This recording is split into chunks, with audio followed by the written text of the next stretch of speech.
right, gang, I am Joe Edelman, and welcome to The Last Frame Live. Tonight, part 3, Portraits on Location, or you could think of this as the tips that I've learned because they screwed up a shoot. So I have a few quick updates, as always, maybe a news item or two, we'll see. And most importantly, I want to do a Q&A before we wrap up. So come on, start typing. If you're here, what can I help you with?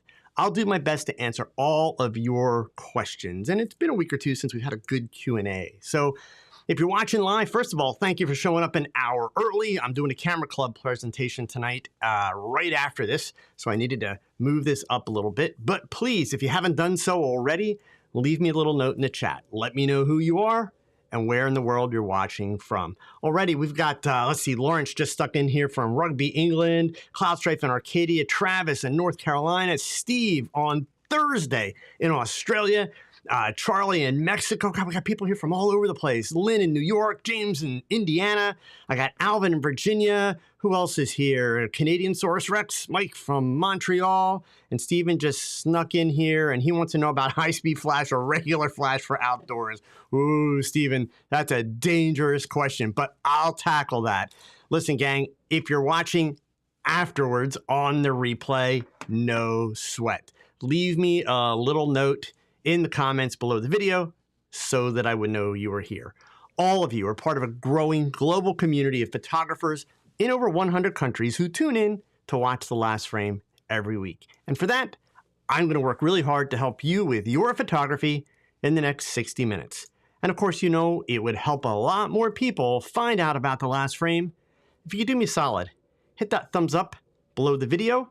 The more thumbs up, the more YouTube will recommend the show to other photographers. And of course, while you're down there, you know the drill. Feel free to hit that share button. Let your photography friends know that we are streaming live on YouTube right now. Lastframe.live is the link to share. I just dropped it in the chat window, and of course, it's in the show notes below. Twitter, Facebook, those are the fastest way to get the word out while we are live and on the air, okay? So, couple quick reminders. I've talked about this, I think, every week for like the last 3 weeks. Man, I'll probably mention it every week until it happens, okay? ClickCon USA, or excuse me, ClickCon, period. I'm thinking of their website address, is coming up June 21 through the 23rd, Chicago, Illinois. I will be presenting live and in person this year. Really looking forward to it. You can register. I'm going to drop the link in the chat. It also is in the description below the video. And let me just tell you, they haven't posted all the class descriptions yet. They're coming, but awesome lineup of speakers. There's a weird dude in a red shirt. I don't know what that's all about. But anyway, guys like Scott Robert, I mean, people that kind of do, you know, similar stuff or are in the same ballpark. James Smelzer does awesome stuff. I mean, look, I don't want to leave names out, so I'm just not going to name. I'll scroll through here. Great instructors, people that you really, really want to learn from because they have an incredible amount of stuff to share. And ClickCon is designed as a hands-on experiential learning event. So sign up, get there. That discount code that I put in gets you 15% off of the registration. So you can save yourself a couple of bucks, and I hope to see you there. Let's see, Stephen Jones, I see that you said you live in Chicago, so I hope to see you, okay? All right.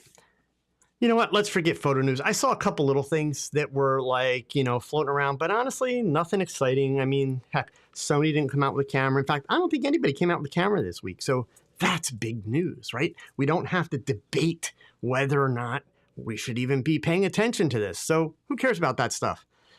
Let's get back to the portraits on location discussion, okay? Oh, actually, you know what? I'm sorry. That was a big tease. My bad. If you haven't done it yet, I got some faces here, or some faces and names that I don't see every week. Maybe it's because I'm early this week. That's cool. So I'll share the link here. If you have not signed up for my new TOG Knowledge Learning community, please do. I'm not going to switch the screen back. I'm just going to tell you about it. Number one, It's free. I did the same thing again that I did last time with that link. Let me post it again just so that you don't have any problems with it and you're able to click. I don't know if that's because it doesn't have a space, if it's going to cause a problem or not. So let's try that. That's better. Okay. So listen, Tog Knowledge Learning Community. It's not a Facebook group. It's better than a Facebook group. All of you know that I got banned from Facebook a bunch of months back and had to fight like you know what, and I got it back. But listen, that was a slap in the face and a realization. We do so much stuff on Facebook and we rely on these platforms that we have no control over. Not a good plan. So I've done a couple of months of searching. I've been looking for the right platform to be able to start my own community. And the benefit of it is you can come into this community, you can spend 5 minutes, 10 minutes, 15 minutes, but you don't have to wind up going down the rabbit hole that is social media.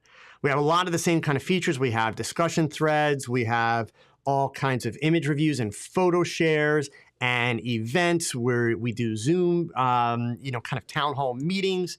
And guess what? It's free. Starting next month, there's going to be classes that you'll be able to attend in the platform community. Also, there will be down the road, there's going to be some paid events also. Hey, look, guy's got to pay his bills, right? But the community, 100% free. So the link is there. It's in the chat. Sign up. I'd love to have you. Just so you know, when you sign up, do it after the last frame tonight. When you sign up, you need to upload a profile picture, not a picture of your cat or your dog, a picture of you. This is a community. It's a friendly community. It's heavily moderated. None of that social media BS. That's just not tolerated, right? So 1, we want to see who you are. 2, you have to provide a link to, one of your social media platforms, if not all of them, that have some of your pictures. And look, I don't care if you just bought a camera yesterday and you pretty much suck. Who cares? If you're enjoying photography and you're passionate about learning it, you're going to include a link. And you'll answer 4 simple questions. It's kind of like, where you're from, like what country, what do you hope to learn most in the community? Simple stuff. And then from there, look around, read what's there, tons of stuff, ton more coming. We just hit 100 members today, and it's growing pretty rapidly. So seriously, I hope to see you there. If you're tuning into these shows, even if you're watching them on the replay, gang, make sure you sign up for this community. This is going to be different. And that's my word for the year. Different. I'm tired of the social media crap. Okay? Social media is great for marketing. This isn't about marketing. This is learning, and it's learning the right way. So that being said, back to the portrait conversation. I'm back off my soapbox. Okay?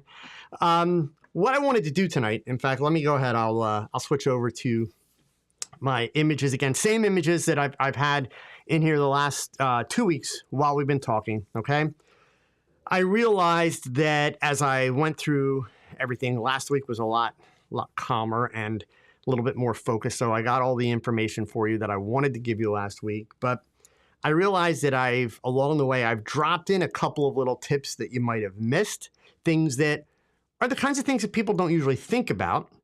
And then I realized, you know what? I should actually dedicate some time and really kind of talk specifically about these different tips. So I joke about it, but it's true.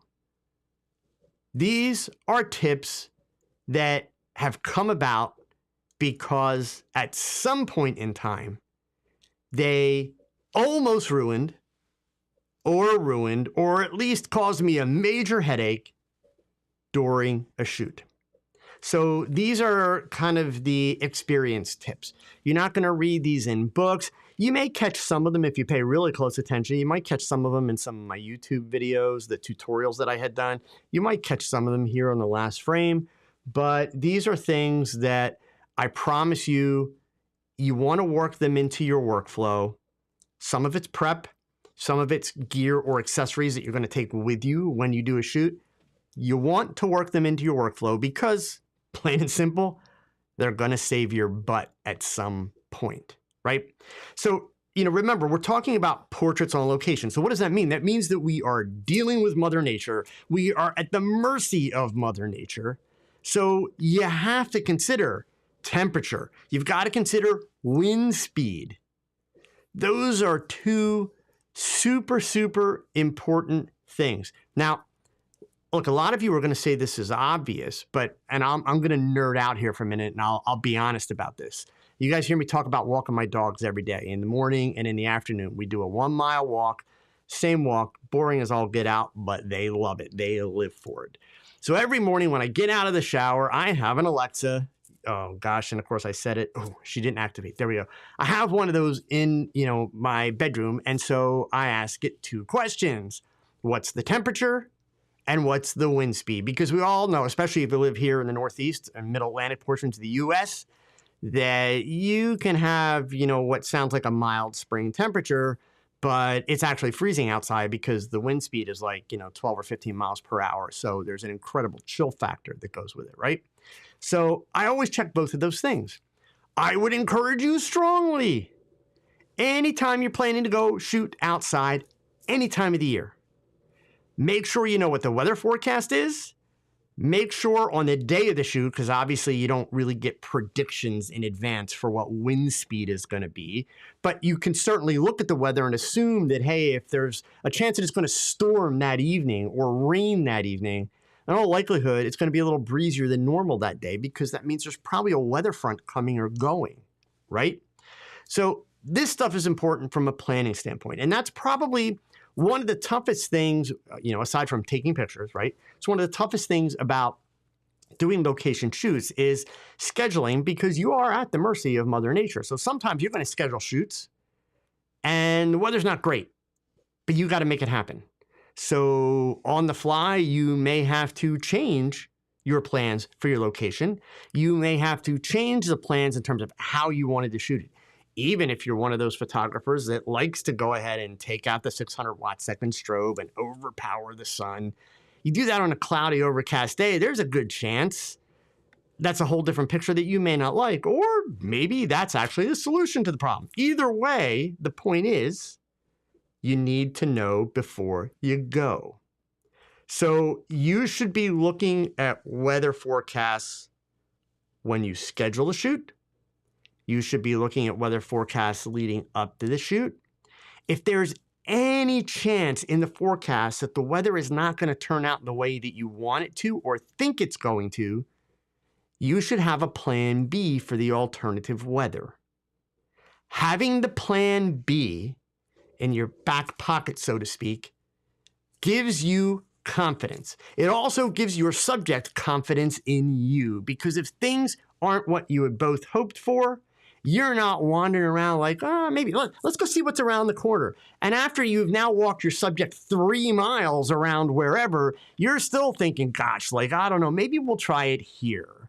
And you're settling, and you're clearly settling for a location that's not ideal. That is not the way to do top-notch work, period. So you do that planning in advance. You factor in the winds also when you're planning because, and obviously, this is going to be a little bit closer to a, what shall we say, game time decision, right? The wind aspect of it, because you've got to worry about your subject's hair. Depending on what they're wearing, you have to be concerned with, is it going to be blowing? And will it potentially blow too much? There is such a thing as having a dress or an outfit blow too much. It may not be appropriate for the shot that you're shooting. So you got to factor that stuff in. The big one, though, is hair, right? So now we already know what we want to do with lighting and with background, but now the challenge is, what direction is the wind coming from? Can I do the shots with the model facing into the wind? Will I still have the light that I want? Will I still have the background that I want? And you also got to be realistic, right? If it's a 15 mile per hour wind and it's fairly steady, having the model face into the wind, she's still going to look like she's standing on the front of a ship in the ocean, right? It's just not going to work. The hair is not going to have its normal shape. Now, if you're trying to do something that's maybe kind of dramatic or a little bit crazy, well, then maybe that will work. But essentially, no, right? So these are all things, as you're getting your ideas together, as you're planning for the shoot. Again, the hardest thing about location work is the location. So scout where you want to shoot. Don't be late. If it's worth picking up your camera and driving somewhere to do it, if it's worth asking someone, or especially if they're going to pay you to go do it, go and scout your location. Better yet, if at all possible, scout it at the same time of day that you want to do the shoot, right? Super important. That way, you know what you're going to be working with light. You know how warm and maybe off color the light's going to be. All of those things. Even for that matter, if you're going to work in the woods, like I showed you in a lot of the images that I've done, over the last couple of weeks where I walk the models, back into the woods and that, on a bright sunny day underneath all of this canopy, you're going to get a little bit of yellow-green cast. Remember, gang, from a color standpoint, anytime you see green in nature in your picture, especially a lot of it, I promise you there's a lot of yellow there too. So you're going to get a color shift that you have to deal with at some point. You're shooting raw, but you're going to want to clean up the skin tones in post. Now, it's super easy to do, but you should be aware of it and planning for it. And God forbid if you're shooting JPEGs for some reason, well, then you have to pay attention to that, or you're just going to have some really nasty skin tones that in all likelihood, you're not going to be able to completely clean up after the fact. So this is one of those perfect scenarios where having that color shift when you're shooting, not the end of the world at all. Super, super easy fix if you're in RAW. If you JPEGs, you've just made your life a whole lot harder.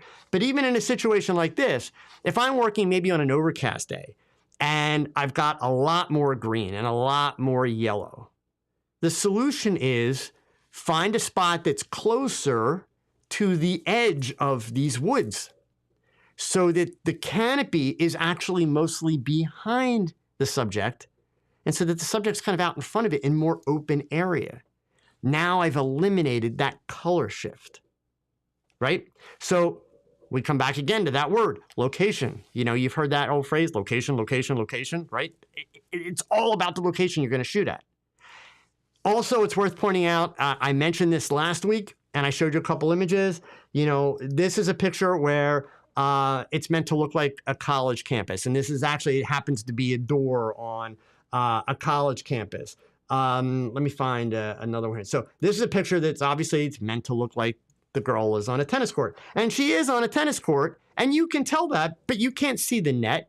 You can see what your eyes believe is the top of the net, and you see the green webbing around the outside of the court that is very routine and very common on a tennis court, okay? Model at a train station. You can see a train. You can see the track sign. You can tell she's at a train station. One of the rookie mistakes that photographers make for portraits is they see a cool location. One of my favorites where I see this happen the most is a graffiti wall. Graffiti walls are cool, right? A lot of color, shapes and lines and words and all that kind of cool stuff. And then they get the model in front of the graffiti wall or the portrait subject, either or. And what you wind up with is this incredibly chaotic image of the graffiti wall. And the subject is just, a piece of it. So you have to ask yourself, what's the picture of? Is the picture of the graffiti wall with a person in front of it, in which case you've done a good job?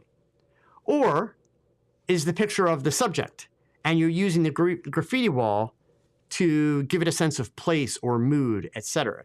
In which case, that graffiti wall can be completely out of focus.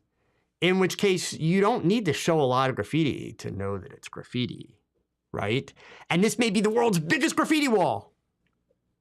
But if it's a portrait, we don't need to know that it's the world's biggest graffiti wall, right? Madhu, I see your question about shooting corporate stuff. I will gladly give you some input on that when I get to the end here, okay? Because especially when you're talking fluorescent lighting, that's not really the kind of locations I'm talking about, but I'll give you some answers, totally, all right? So again, location, location, location, check the weather, check the wind speed. Also, another thing, and this one's kind of important. There was an article, in fact, I'm going to bring it up. Just if you guys want to read this, you can read it. I saw this on the blogs this week, and I have to be honest with you. I have very strong feelings about it. And I was really disappointed in the photographers who picked the wrong side. And I know this is just going to irritate some people, but so let me switch my screen over here.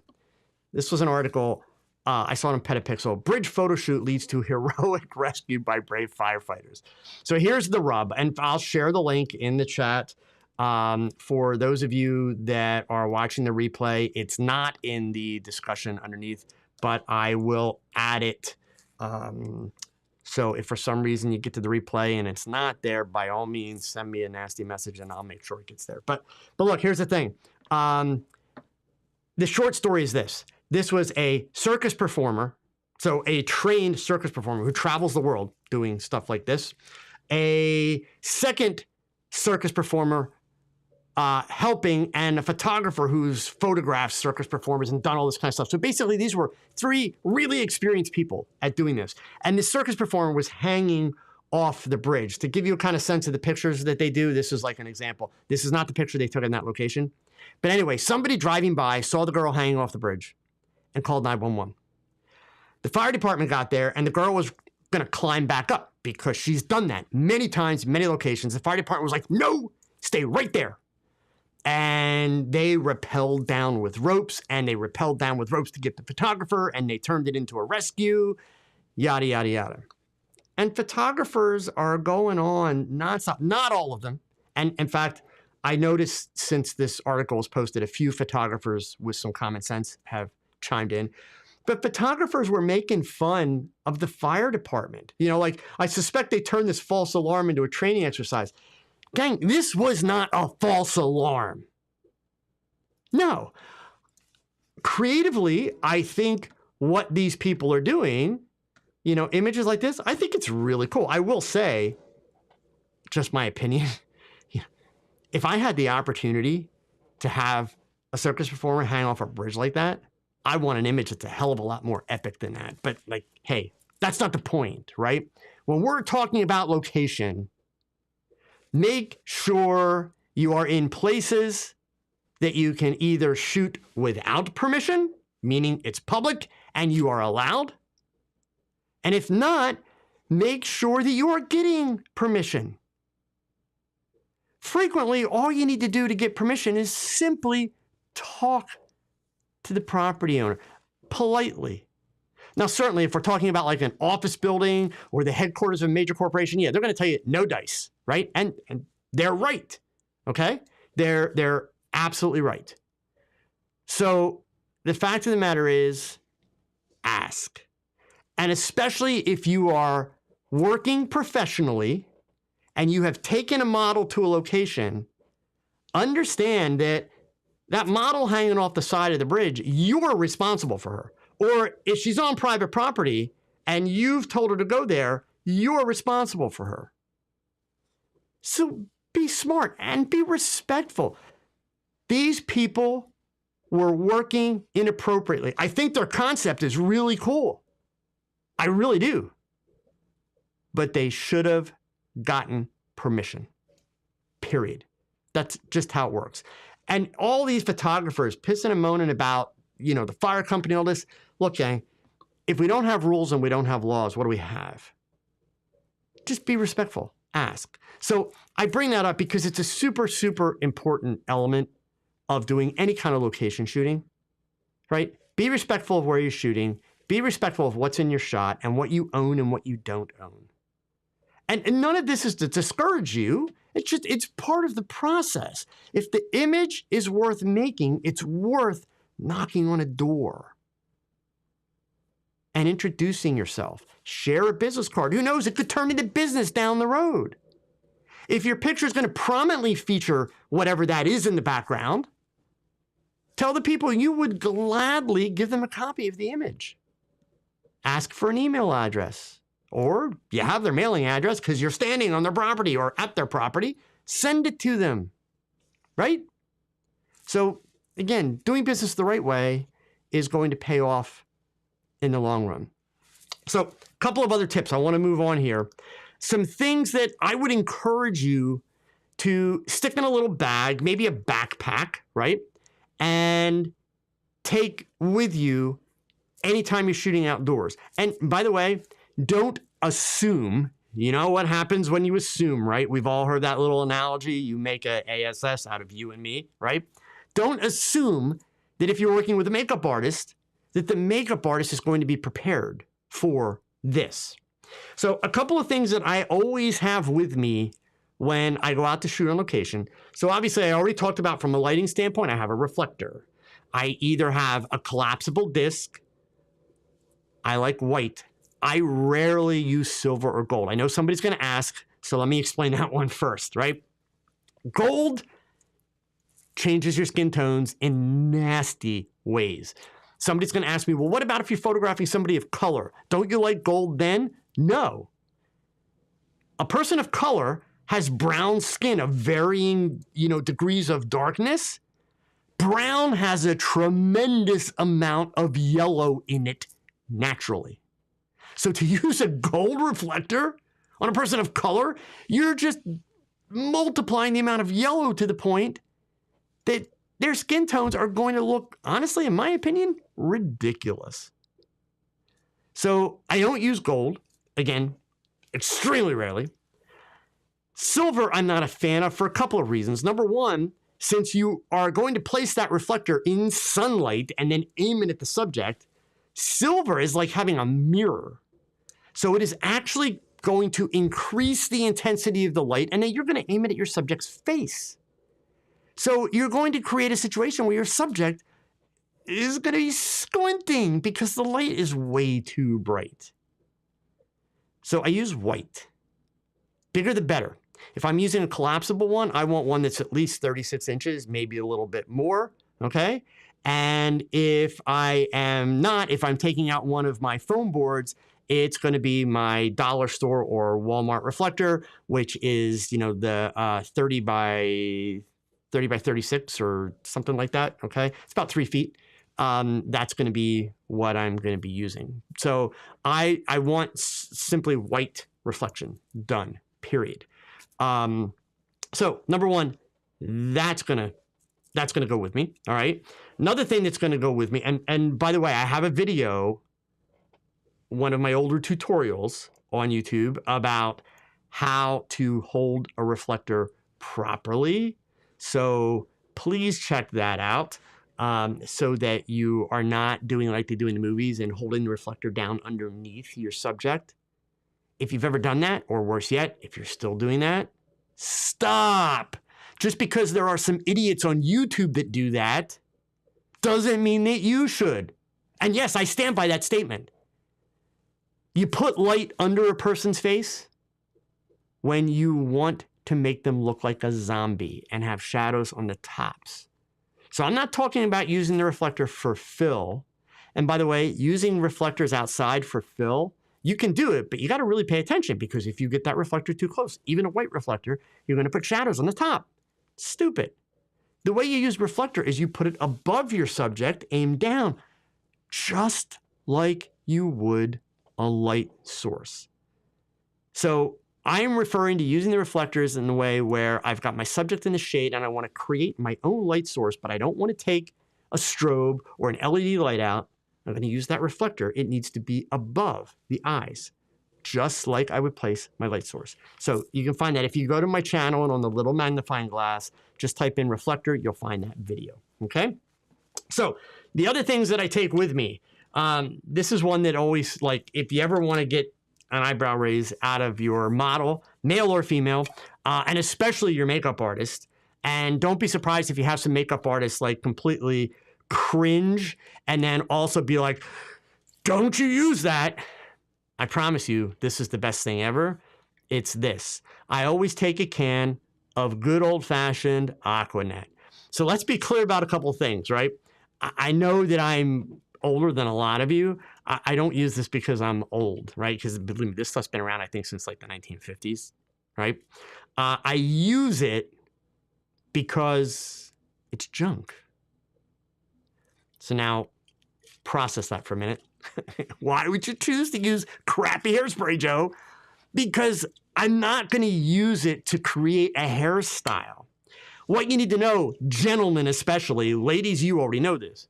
If you use salon quality hairspray on your subject's hair, the good stuff, the more of it you use, the more the hair starts to become really stiff, and the more the hair starts to take on a different texture, and the more the hair reflects light differently. So if you're going to be outside for half an hour, or 2 hours, and you have to keep touching up the hair, salon quality hairspray, by the time you leave, the model's hair is going to be like a helmet, and it'll look like a helmet. It's not going to look good.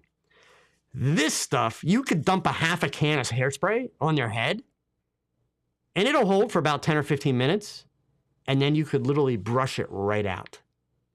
That's the beauty of Aquanet. You can use a lot of it, but it's not going to last forever. It doesn't stay on the hair, and it doesn't change the texture or the look of the hair at all. You can find this at all the, like here in the US, you can find it at Rite Aid, CVS, Walgreens. In Europe, I'd be willing to bet like Tesco's and those kind of places have it, like in the UK. I will tell you, like the drugstores here in the US, you go into the hairspray aisle and you look on the bottom shelf. It's always on the bottom shelf, okay? And you'll only find like 1 or 2 facings of it, but it will be there. When I haven't been able to find this, like when I travel, because I don't travel with this, but when I go places, I'll always grab a can if I'm doing workshops or demos. If I can't find Aquanet wherever I'm at, my alternative is the really cheap Suave hairspray. They're really cheap stuff, like their basic Suave hairspray. It's not as good as this, but it's close, okay? So a can of Aquanet, super, super important, right? And by the way, this stuff's dirt cheap. Like this can is less than $3. This is like a huge can, okay? It's less than $3. So take a can of Aquanet. One of these kind of combs, just so you can see, it's like a you know, a barber's comb. It's got the pip on the end and the comb. I hardly ever use the comb, like hardly ever. I use this. Here's what you do with this, guys, okay? And I'm talking to you men. The women know this trick, right? But so many guys are like, oh, what do I know about styling models' hair? Believe me, I've never styled a model's hair. That would be a really bad picture, okay? But if I've got bits and pieces of hair that are on the face or kind of blowing on the face, that's what this is going to be for. Now, I don't just take this and kind of, you know, slide the hair off. It's going to come right back. And by the way, it's not sharp, but it's pointed. So be really careful when you go towards the model's face. Here's what you do, okay?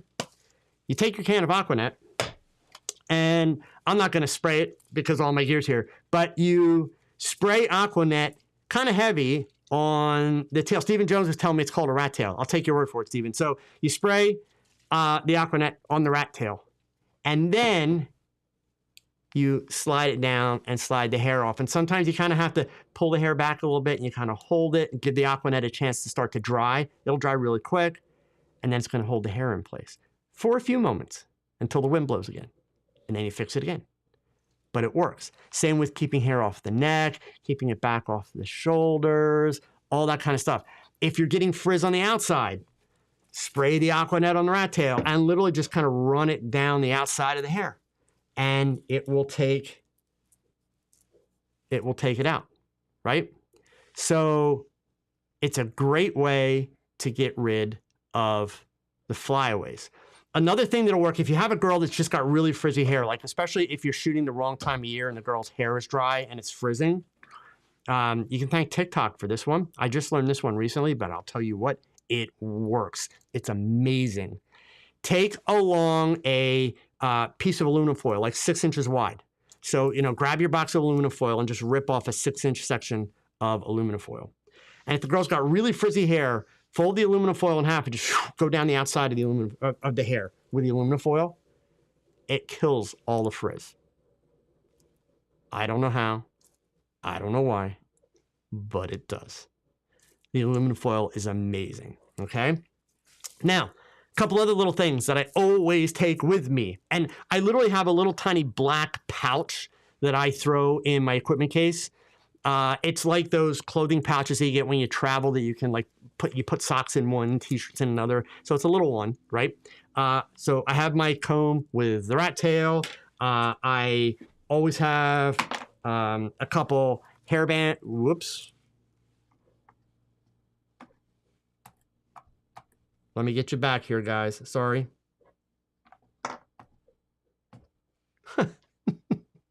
That's what happens when you drop stuff on the switch. Okay. So I take a couple little hairbands. Okay. Just black ones. These are not, you know, these are the, so a couple things. These are the things that you should never leave on the model's wrist when you take the picture, right? I don't take them actually for the hair in terms of seeing it in a shot. I take them for being able to hide sections of hair. Here's a trick. If you're photographing a girl from the front and she's got a lot of hair, right? You can take the middle portion of the hair, pull it back, and basically have her put in a ponytail and leave the sides. They work great. So they're helpful. I also take little tiny clips. So here, I have little spring clips, like, and this is tiny. This thing is only like about 2 inches, right? So little tiny spring clips. I take little tiny hair clips like this. I also use these hair clips a lot when I'm doing my fashion portraits. These are great for holding bits of material. I have like 4 or 5 of them. And I also take some good old-fashioned clothespins, right? I happen to find ones that were black, so I got those, but basically clothespins that I can stick stuff, you know, in the back, etc. Okay. I see Richard here has mentioned, in fact, you know what, guys? This is actually, let's do this. A little bit of crowdsourcing here, right? If any of you have things that you take that have helped, tell me. So Richard's actually added one, which, you know, Richard, I've never taken one of these, but it makes total sense. And I just may have to start taking one of these, to tell you the truth. Richard always takes, here, I'm just trying to see if I can get this a little better situated on the screen. He always takes a Tide to Go pen for accidental spills on clothes, and that takes them to weddings or if you get coffee, that kind of stuff. Those types of things can actually be super, super helpful. If you're going to take the model out, so here, I'm going to expand on that, Richard. If you're going to take the model out, like I go out in that little patch of woods with all the trees where I'm going to shoot, actually not a bad idea to, before you leave, take some paper towels and just dampen them. Not soak them, but dampen them and stick them in a Ziploc bag, right? That way, if you get a little bit of mud or something on shoes or get a little bit of mud on the bottom of a long dress, you've got something that you can wipe them off, right? So all of those kinds of things are going to help tremendously. Kevin, yes, and these would work great. Kevin just mentioned office binder clips. Those ones that, you know, where it kind of folds back. I may have one here, just for those of you that don't know what I'm talking about. Let me see. I'm sorry. Well, you know what? Let me look at one more spot.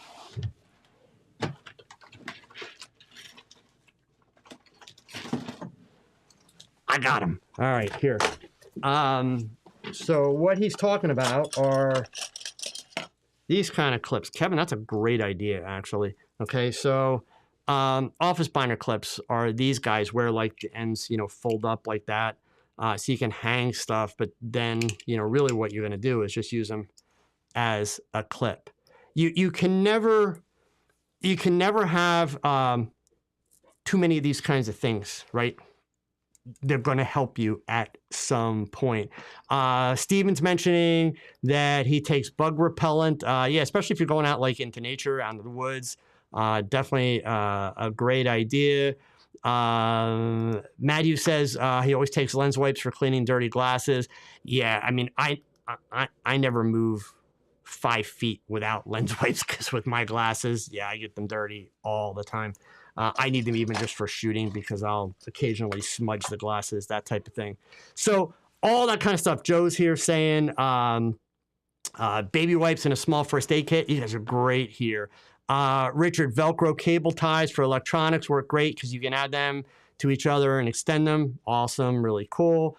Lint rollers, yep, and that's actually a good idea. I mean, I can't say that I've taken lint rollers on location a lot, but in the studio, super, super important. Look at this. You guys are freaking awesome. Here we go. So we got the lint rollers. That's a big one. Cloud stripe sand, spray for swimwear shoots. Don't know that. Yeah, I mean, definitely using hairspray in that for giving the hair some shine, even to put on the body, that's cool. A pop-up, changing tent. Yeah, if you're going to have the model change, that kind of stuff. Wow. Okay, so you must go out into some really like remote places. You're even taking a toilet seat and a 5-gallon bucket. Really good. But you know what? If that's something that is going to make things more comfortable for your subject, your model, whatever, heck yeah. Like, that's what you got to do.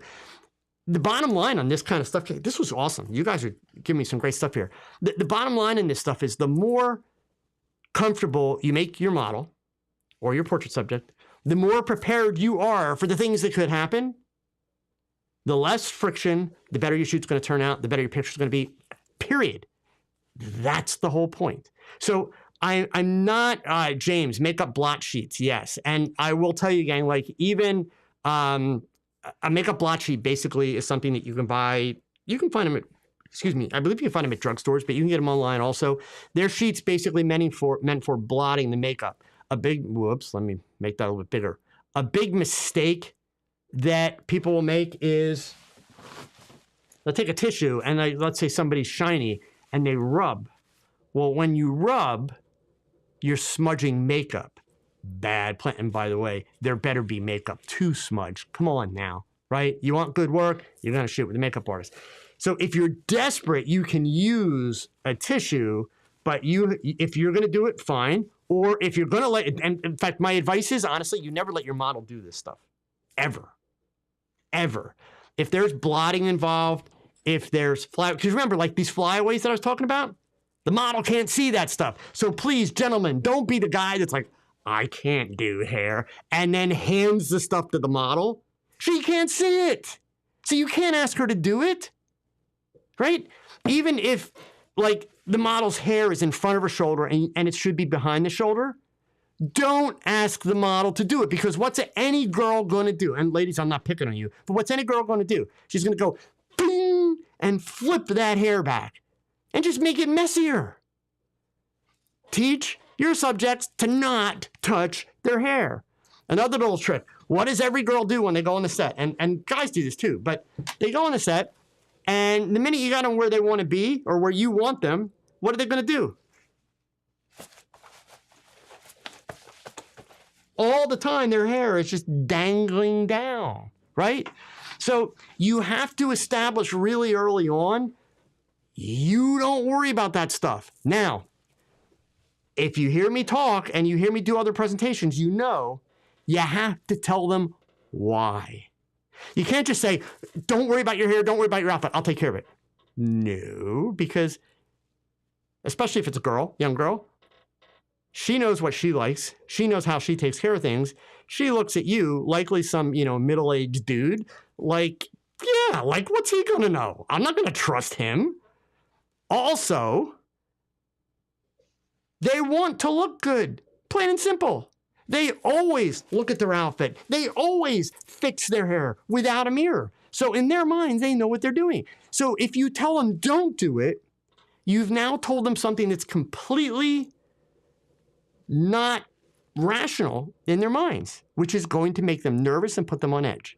So what you have to explain is, listen, since you can't see it, we're out here in nature, when you look down, your hair falls, and that makes the hair messier. And then when you flip it or when you keep touching it, it just messes it up. So I always use a little joke, right? Since my studio is here at my home, and even when I had a bigger studio, I used the same joke. I just changed the location, right? So I will tell the model that, don't look down because the hair's going to fall, you'll mess it up, yada, yada. And I say, listen, you don't have to worry. You know where I live. No way in the world I'm going to upset a girl when she knows how to find me. Period. And then they chuckle, and it's like, okay, now I've made them a collaborator, right? Now they're in on it. They understand why I don't. And trust me, instinctively, they'll still tend to do it. But when I remind them, it's like, hey, don't do that, they're going to be a lot quicker to be like, oh, yeah, okay, it's all right, right? So you do this stuff. They don't. So you can use the tissue, but if you're going to use the tissue, no rubbing. That's bad. You have to blot, like literally blot, okay? The tissue works great as long as you blot. Any smudge, you mess the makeup up, right? So that's really problematic, okay? Cloud Strife mentioned the cart with big wheels, which I also take. Yes, I have one of those, fold-up carts, which are great if I'm taking extra gear. The sweater or the towel for the models, uber important if the weather's bad. In fact, if the weather's cold, take a heavy coat, right? And by the way, gang, if you're going to be one of those photographers that's got to get the girl in a bikini in the middle of a snowstorm, which, hey, if that's your thing, cool. But here's the thing. If you're going to do that, I don't care how willing the girl is to be stupid. Figure out where you're going to want the girl, test your exposures, get everything ready before she takes that coat off and jumps into the snow. Okay? Don't make her do it 5 or 6 times to get the picture. Like, that's a horrible idea. Absolutely horrible idea. Okay? All right, so those were all my things. You guys were awesome. We actually got some great suggestions in here, okay? There were a couple of questions, and I promised I would go back and I would answer some of these, and I have to finish on time tonight. I'm sorry, because I have to reset everything and get ready for this presentation. But let me go back up here on the question list. There was one fairly early on in the beginning. So actually, Stephen asked the question. And so, Stephen, I have a feeling that you haven't been following me for that long, and that's okay. I won't hold it against you. But this is a topic that I have been known to literally do rants about. Obviously, if you've tuned in for the last 3 weeks, and if you haven't, please do go back and watch them. I think you'll find some useful information. But I don't shoot high-speed sync ever. In fact, I will tell you guys, like, God's honest truth. In fact, here, Stephen, I'm going to share a video with you that will potentially help you. The link for that is also in the description below the video. I've only ever done one high-speed sync image in my entire career. It makes no sense, period. I don't like the idea of stressing my strobe, which is exactly what it does. I don't like the fact that it's reducing the power of the strobe. So I've got to buy a strobe that's much, much more powerful to have to have a functional amount of power when I go into high-speed sync. And most importantly, the reason why I don't do high-speed sync, Stephen, is because it's so popular with so many amateur and so-called professional photographers that it's boring. It's straight up boring. Be different, do different. Stand out. That's how you get your work noticed. That's how you get people to hire you. Just doing the same old crap that everybody else is doing. And then those same photographers that do that, the same photographers that are trying to make money, but they're out there with their 600 watt second strobes, overpowering the sun, they're the same photographers that whine like babies about how much competition there has. Well, duh. You're chasing a trend. You're tracing a trend that everybody's doing. It's like the definition of stupidity, doing the same thing over and over again, expecting different results. Except it's, doing the same thing that everybody else is doing and expecting to stand out in the crowd. That is the definition of photographic stupidity. I'm going to own that. I like that line. It just is. It is absolutely photographic stupidity. So keep it simple with portraits. Why? Because at the same time, all that extra gear means you need extra people. If you got a nervous subject, extra people make your subject even more nervous. So if you want to take your strobes outside and do high-speed sync, Stephen, that's cool, but I challenge you. Don't do the same crap that everybody else is doing. Don't overpower the sun by a stop, yada, yada, yada. There's no creativity there. There's nothing special there, right? Put your efforts into your subject. Put your efforts into coordinating the color schemes in the shot and really making a really interesting and beautiful image. You don't need high-speed sync to do that. You just don't. And I hate to tell you, if I need to go overpower the sun, I'll do it with the 200 watt second Godox. I don't need to take all the heavy duty strobes out there. So that's my answer on that one. Okay. Let's see here. I know there were a couple of others. I'm scrolling down to find those. Let's see. Mad Hugh asked the question here about some tips on shooting corporate environmental portraits, especially when there's so much fluorescent lighting around. So, Matt, you're talking about shooting on location where, you're indoors, like in an office, et cetera. In a situation like that, I am almost always going to take some kind of lighting. It's either going to be my Godox 8200 strobes, that's AD 200 strobes, or it's going to be LED lighting. A lot of was, working with reflex lights. I still own the reflexes, but there's some issues with the menu system that I'm actually very unhappy with. So fingers crossed, I'm hoping that Light in Motion will make some changes to those lights, make them a little bit more functional, because they're great lights. But their CLX 10 lights are awesome. And I do have 2 of those. I frequently will use those. It depends on just exactly, how much fluorescent is going to be in the situation I'm going into. If I'm going into an office building that's all fluorescent light, all fluorescent, and I've got to shoot like in a conference room that's all fluorescent, then I'm not working with LEDs. I'm going to work with strobes, because I want to be able to completely obliterate the fluorescent lighting. That's honestly the easiest way to do it, to tell you the truth. It's basically go in and create a studio situation, but create your own lighting that eliminates the light where you're shooting. And one other thing, like if you have to work with LEDs or a situation like that, and you're going out on location to do corporate portraits, ask, and this doesn't always, you can't count on this, but ask, like, can you shoot in a conference room or something like that?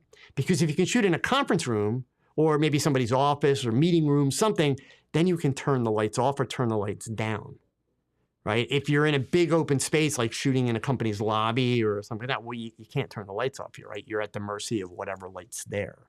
But if you can get a conference room, you can go ahead and turn the lights off, and then you can use LED lights without having that fluorescent light interfere with what you're doing, okay? Let's see here, scrolling on down. And I know there were a couple others. Okay, so these are all the tips. Where were the other questions I had here? Sorry, guys.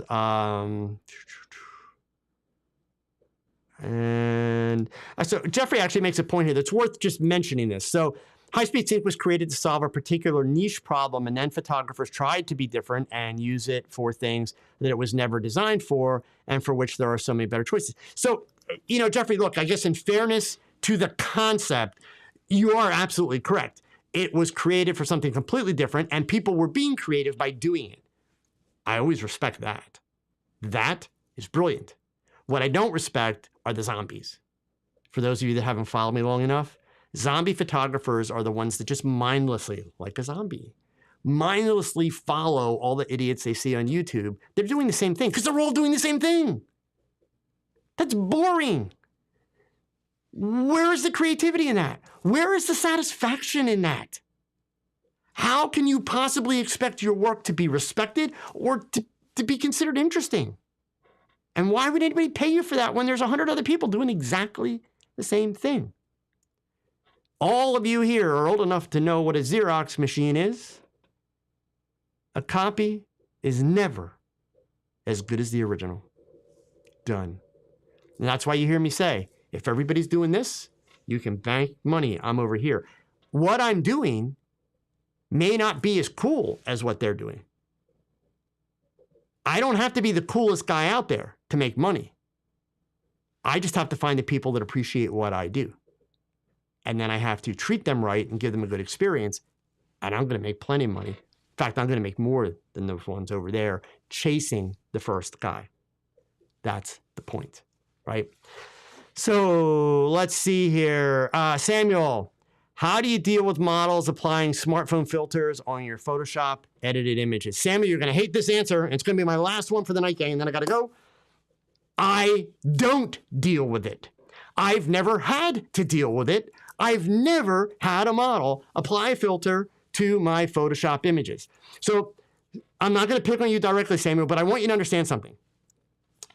I had somebody in my Tog Knowledge community today post a thread about models flaking on photo shoots and kind of whose fault is that and how do you stop that and this kind of stuff. And even, your statement. And again, I'm not going to be too tough on you. I appreciate that you're here, but, how do you deal with models doing this? I've never had it happen. So what I need you to understand is, while you didn't say it, the way your question is asked, it insinuates, it implies that the models are doing something wrong. The models are not the ones wrong. When a model flakes, it's a photographer's fault. When a model puts a filter on a photographer's image, it's the photographer's fault. People start to own responsibility, right? Here's why I've never had a model do it. Every time I do a shoot, whether it's a paid client, whether it's a corporate client, whether it is a model that I'm trading with, there is an email. In fact, there's a bunch of emails, but there's an email that goes out prior to the shoot when we agree on the date and time. And that email outlines who gets what and when. It outlines the fact that they will be required to sign a release. It outlines what they can do with the images in terms of, can they sell them or not sell them? Can they post them? Can they not post them? And it makes it clear that they are not permitted to alter, edit, or apply filters, do anything to the images that changes the appearance from the way that I give it to them. And it also goes on to say, even if you need to crop that image for, let's say, a Facebook timeline, don't do it. But if you send me a message and give me just 24 hours, I will send you back an image that is appropriately cropped and sized for that Facebook cover. Now, why would I, and by the way, I don't charge them for that. Why would I do that extra work? Number one, because I don't get asked that often. And number two, it's my picture. If the model posts it, that's advertising for me. So I don't know about you, but I want it to look amazing. So I'm willing to take a few seconds, because how long does it take me to resize an image, crop it, save it, and send it back? Like literally a minute, 60 freaking seconds. And that way, when she puts that up, she's feeling like I went out of my way to help her, likes me even more. And I know that image is going to look its best. So it's not a problem.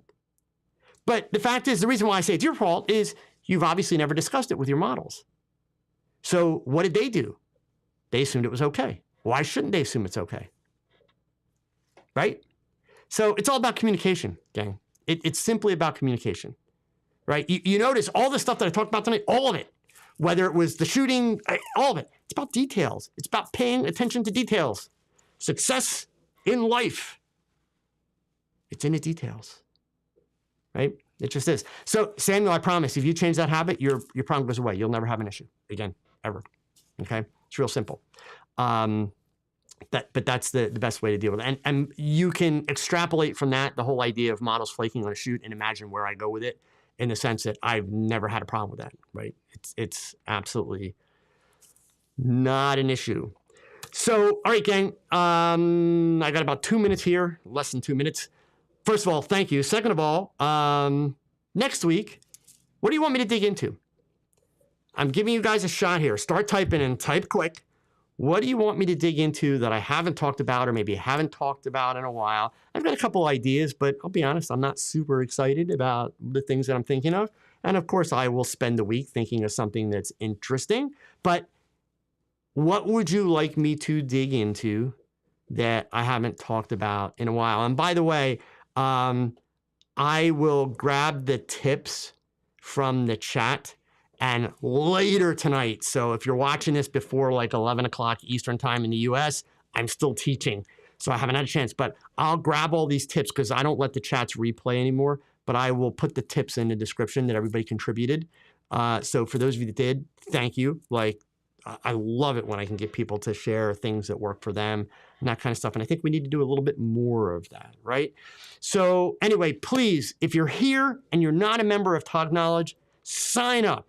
Hey, if you don't like it, you can pull out anytime. It's not going to cost you a dime, okay? And just for what it's worth, it gives you access to me, right? So now, there we go. Now we're getting some suggestions. Awesome, gang. All right. So listen, I want to thank all of you again. And hey, you know the drill, right? Please pick up that camera and shoot something. Because your best shot, it's your next shot, gang. Adios. Take care.